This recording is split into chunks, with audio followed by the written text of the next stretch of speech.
Well, what's so interesting about Ethereum, it's everything. I actually bought my first NFT today. And look, everything's priced in. Congrats. Was it a CryptoPunk? You got to tell us more about that, Raoul. It's nothing exciting. I just thought I'd have to do it. We'll come on to that when we talk about NFTs in a bit. But it was priced at 0.75 ETH. Mm-hmm.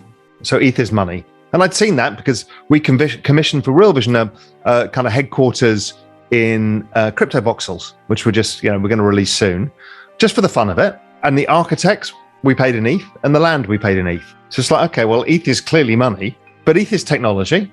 We know that too. ETH is also a platform of which people are building a lot of different applications. So whether we talk about community tokens, NFTs, DeFi, a whole bunch of stuff, DAOs, they're all going to be on ETH. Now, will ETH be the only chain? No. Clearly, people use Solana for stuff, and there'll be a multi-chain world of which there'll be a few giants and a long tail of stuff. And that's pretty normal. But ETH has got really interesting because of this. And then, I came out with a piece in Global Macro Investor last month called The Greatest Trade. And, here's my macro head on again, is okay, we've got this adoption that is kind of exponential, right? It's growing at least twice the rate of Bitcoin, and it's by far dwarfing the rest of the space. Then the EIP 1559 comes along, and that reduces the supply. So that's clearly bullish for the price. And then when you look at the on-chain analytics, and everyone's bloody staking it because now it's a pretty clear run between now and ETH 2.0. So why would you not if you're a long-term holder? So everybody's staking it. So that's taken a ton of stuff off the exchange.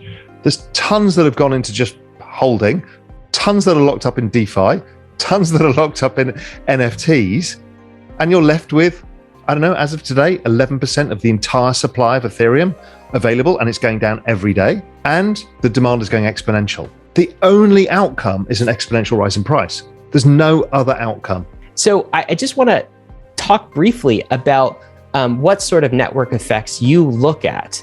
I know I've seen some of your Twitter threads, and it's been great. Is it address adoption? Is it number of holders? What is it? It doesn't really matter.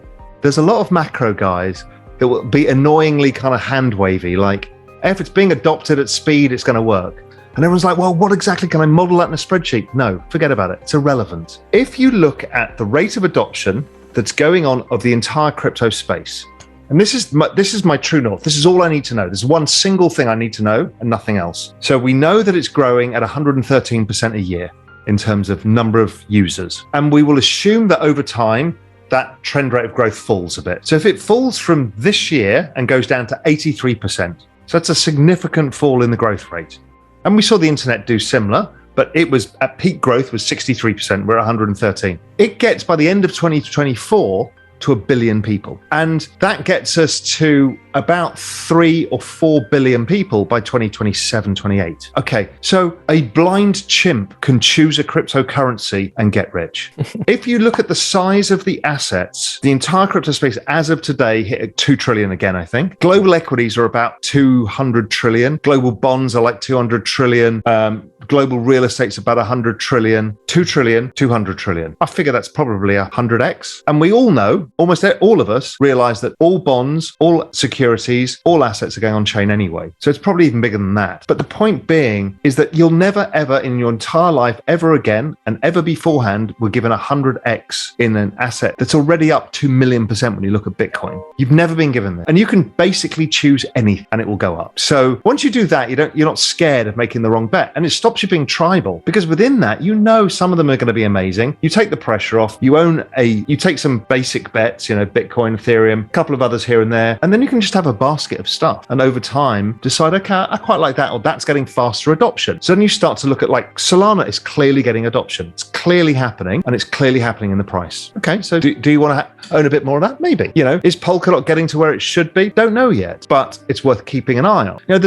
There's a lot of stuff. And then, so that's how I tend to deal with it, is forget trying to model it and look for fair values and this. It's like, as I said, you can be a 3-year-old kid and be given a box of names of cryptocurrencies and take 10 out, and you will literally make 30 times your money over the next 20 years. And next 10 years. But why have you singled out Ether and Ethereum as the world's greatest trade? Well, what about the adoption of Ethereum? So this is the typical way I'll approach macro, and a lot of macro guys do. You've got this big thesis now, which is 100x the space in the shortest period of time. So then our job is, okay, how do I add alpha? Where do I find the better bets? Now, there will be probably 50 tokens or assets that will outperform Ethereum, but they're riskier. I don't know what they are. I have no ability to choose them. When you look at Ethereum, it has all of the elements of the lowest risk, highest quality trade. And it's a rewarding ecosystem with rewarding people in it, because, there's a social element to this. There's a cultural element to this movement as well. And it's rewarding. So it's a good space to hang out where you feel comfortable with the asset. You understand how many smart people are working on it. So when you say to me, oh, there's a risk in 1559 getting done, my answer was the risk is like minuscule. And so I didn't care about it. Like ETH 2.0, it's minuscule. Why? Because there's a lot of very smart people, smarter than I'll ever be, working on it. So the probability is extremely high. And that's what makes ETH so rewarding. So let's talk about some of the catalysts coming up for ETH then, right? So we talked about EIP 1559, we talked about staking. Is the merge as well part of the calculus, right? Because we're going to see this triple point, this three-part halvening. We're going to see like a massive reduction in supply. Is this the bull case? Is it mainly from the supply side, or is there a demand side? Knowing how markets work, this is going to catch a lot of people by surprise. It is all in the run-up where the money will be made. My guess is the moment ETH 2.0 happens, half of the ETH gets unlocked and it all comes onto the market. And the price will collapse. It's typical. Yeah, and that's a short-term thing. It might be an overhang for a year. I mean, who the hell knows, right? But that's pretty obvious that this is the best single time. That's why I call it the greatest trade between now and ETH 2.0. Everybody wants it to happen. They're going to lock up as much ETH as possible and get the yield. It's as simple as that. But when it comes out, chance ETH collapses. If you remember when Coinbase went public, everyone's like, this is so good for the space. Everyone's going to know about it. What did it do? Marked the exact high in Bitcoin. And I'd mentioned that on Twitter beforehand. I'm like, this is what it's going to do, and it will. And this will probably mark the high in ETH. Raoul, I have a counter argument for that if you are interested in hearing it. Yeah, absolutely. So the people that are staking ETH right now, they're committing to that insolvency period, right? Like, it's the whole point. As soon as the merge happens, that insolvency period is up and they can withdraw. That's what you're talking about. The nature of proof of stake is that it actually rewards people who are the most bullish. Right. And so the people that are committing towards that lockup period are the people that are inherently long on the Ethereum economy. And so while and Ether definitely appreciated significantly since some of these, amounts of Ether got locked up. And so by definition, there will be people who want to, realize those gains, but they are also going to be the population of people that are most inherently tied to the health of Ethereum itself. And they're most interested in the long-term success of Ethereum. So if there's any population of people that's not going to dump right after the unlock period happens, it's the people who are ready to take a year of insolvency. And that doesn't matter. It's the marginal change that matters. Right now, the marginal change is more and more people locking up ETH, right? The rate of change of people locking up is still extremely high.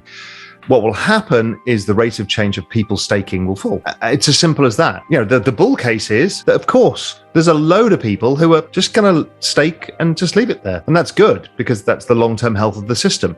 Nobody's in this for the quick buck, but there's a shit ton of people, yourselves included, who will end up selling some ETH because they want to buy a house or get married or do all the stuff that costs fiat money. Buy some NFTs though, maybe just that.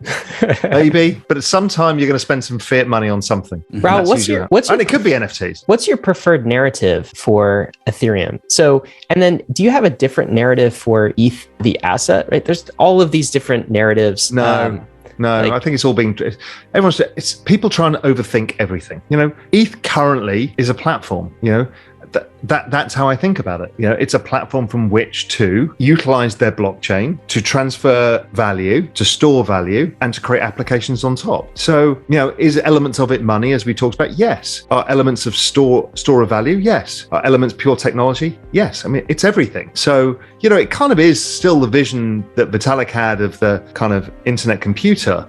I mean, it is that, but that sounds a bit restrictive. It's kind of I call it the internet of value, and you could call it the platform of value. And it's not exclusive, because others can do similar things, but nothing has the scale, the scope that Ethereum currently has.